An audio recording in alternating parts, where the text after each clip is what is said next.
Start. Bharat की स्वतंत्रता के बाद सरकार ने बी.आर. अम्बेडकर स्वतंत्र भारत के पहले कानून मंत्री के रूप में सेवा करने के लिए चुना। उन्हें भारत के नए संविधान को लिखने और संविधान मसौदा समिति के अध्यक्ष के रूप में नियुक्त किया गया था। प्रारूप समिति के अध्यक्ष के रूप में संविधान के वास्तुकार के रूप में उनकी भूमिका महत्वपूर्ण थी। डॉक्टर अम्बेडकर द्वारा तैयार संविधान पहला सामाजिक दस्तावेज था। सामाजिक क्रांति के उद्देश्य से उनके द्वारा संवैधानिक प्रावधानों की बड़ी संख्या या सामाजिक क्रांति को प्राप्त करने के लिए महत्वपूर्ण स्थितियों की स्थापना करके क्रांति को बढ़ावा देने का प्रयास था। अम्बेडकर द्वारा तैयार किए गए प्रावधानों ने भारत के नागरिकों के लिए संवैधानिक आश्वासन और नागरिक स्वतंत्रता की सुरक्षा प्रदान की। इसमें धर्म की स्वतंत्रता, सभी प्रकार के भेदभावों की निषेधता और अस्पृश्यता का उन्मूलन भी शामिल था। अम्बेडकर ने महिलाओं के आर्थिक और सामाजिक अधिकारों की भी वकालत की। वह अनुसूचित जनजातियों, अनुसूचित जाति और अन्य पिछड़े वर्गों के सदस्यों के लिए सिविल सेवाओं, कॉलेजों और स्कूलों में नौकरियों के आरक्षण की एक प्रणाली शुरू करने में सफल रहे।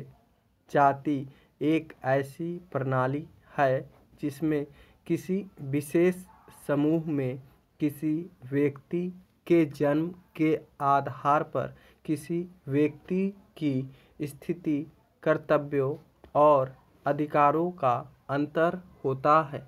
यह सामाजिक असमानता का कठोर रूप है। बाबा साहेब अम्बेडकर का जन्म एक गरीब परिवार में निम्न महार जाति में हुआ था। उनके परिवार को लगातार सामाजिक और आर्थिक भेदभाव का शिकार होना पड़ा। महारों की अछूत जाति से होने के कारण वह एक सामाजिक बहिष्कार था और उसे अछूत माना जाता था। उनके शिक्षक स्कूल में उनके साथ अच्छा व्यवहार नहीं करते थे और अन्य बच्चे उनके बगल में खाना नहीं खाते थे। उसे कक्षा से बाहर बैठना पड़ा और उसे अलग कर दिया गया। उन्हें बचपन में इस अपमान का सामना करना पड़ा।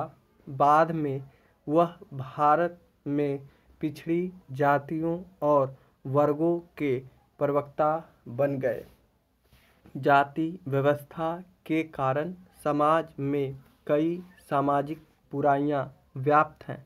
बाबा साहेब अम्बेडकर के लिए यह धार्मिक धारणा को तोड़ना महत्वपूर्ण था जिस पर जाति व्यवस्था आधारित थी।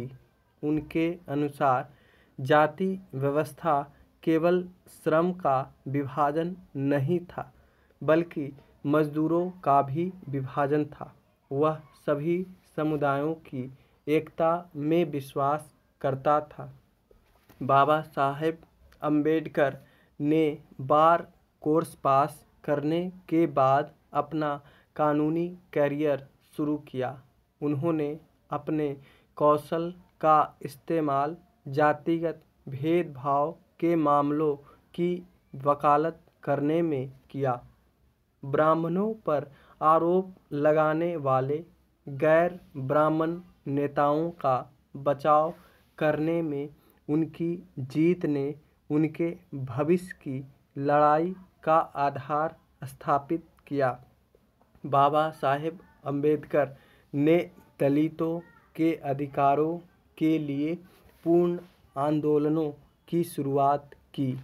उन्होंने मांग की कि सार्वजनिक जल स्रोत सभी जातियों के लिए खुला होना चाहिए और सभी जातियों को मंदिरों में प्रवेश करने का अधिकार होना चाहिए।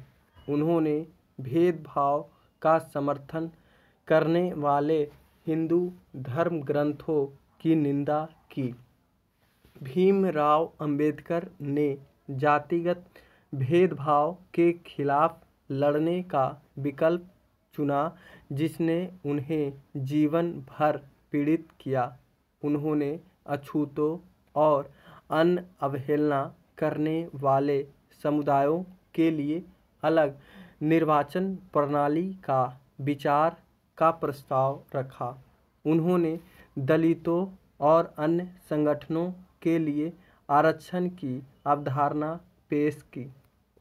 1932 में बाबा साहेब अम्बेडकर और पंडित मदन मोहन मालवीय द्वारा आम चुनाव के भीतर अनंतिम वर्गों के लिए अछूत वर्गों के लिए सीटों के आरक्षण के लिए पुनः समझौते पर हस्ताक्षर किए गए थे।